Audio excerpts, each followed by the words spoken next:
Nasa itong mga 3 wheels, ma'am, na parang lookalike motor. Ano namang model ito, ma'am, Ana? Ito, Turtle King E-Trike. Turtle King E-Trike. Ayan, oh.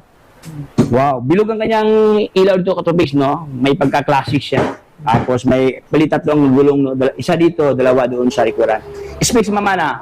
60 volts, 20 ampere. 60 volt, 20 ampere, 650 watts. 650 watts. Price?